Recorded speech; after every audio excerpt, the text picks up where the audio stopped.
বিয়ের প্রতিশ্রুতি দিয়ে বিয়ে না করায় গ্রেপ্তার জনপ্রিয় ইউটিউবার। বিয়ের প্রলোভন দেখিয়ে বিবাহ না করায় গ্রেফতার অপর বাংলার খুবই জনপ্রিয় একজন অভিনেতা এবং ইউটিউবার শফিক। নদিয়া জেলার ছেলে শফিক, তার বিরুদ্ধে অভিযোগ সে রেজিনগরের এক বালিকার সাথে প্রেমের সম্পর্ক গড়ে ওঠে এবং কি তাকে বিবাহর প্রলোভন দেখিয়ে তার সাথে শারীরিক সম্পর্ক করে।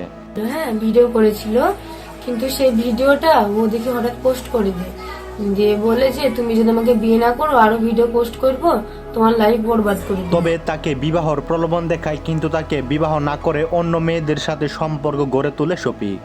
এরপরেই রেজিনগর থানায় সেই শফিকের বিরুদ্ধে মামলা দায়ের করে সেই রেজিনগর থানার সেই কিশোরীর পরিবার।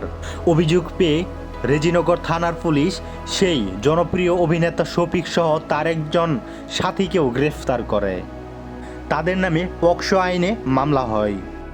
হ্যাঁ, ব্ল্যাকমেল করতো যে আমি ওকে বিয়ে করতে বাধ্য হয়েছি, আর এখন ও ওইসব ভিডিও ভাইরাল করে এখনো আমার দিকে আর ফিরে তাকাচ্ছে না, এখন অন্য মেয়েদেরকে নিয়ে ফুর্তি করে বেড়াচ্ছে।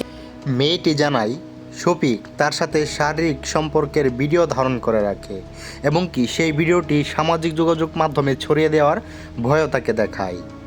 মেয়েটি জানায় শফিকের সেই মেয়েটির সাথে প্রেমের সম্পর্ক গড়ে ওঠে। এক পর্যায়ে শফিক তার সাথে শারীরিক সম্পর্কে জড়িয়ে পড়ে এবং কি সেটার ভিডিও ধারণ করেও রাখে। এরপর সেই ভিডিওটি সামাজিক যোগাযোগ মাধ্যমে ছড়িয়ে দেওয়ার ভয় সেই মেয়েটিকে দেখায় এবং কি সেই মেয়েটিকে শফিক যা যা করতে বলে সে তাই তাই করে এবং কি এরপরে সেই শফিক সেই মেয়েটিকে কোনো মূল্যই দেয় না। সে মেয়েকে বাদ দিয়ে সে অন্য মেয়েদের সাথে মেলামেশা শুরু করে। সো ভিউয়ার্স, শফিকের এই বিষয়গুলো নিয়ে আপনাদের কি মন্তব্য? আপনাদের মূল্যবান মন্তব্যগুলো অবশ্যই আমাদের কমেন্ট বক্সে করে যাবেন। আপনি আমাদের চ্যানেলে নতুন ভিউয়ার্স হয়ে থাকলে অবশ্যই আমাদের চ্যানেলটি সাবস্ক্রাইব করে আমাদের সাথে থাকবেন। ধন্যবাদ। আসসালামু আলাইকুম।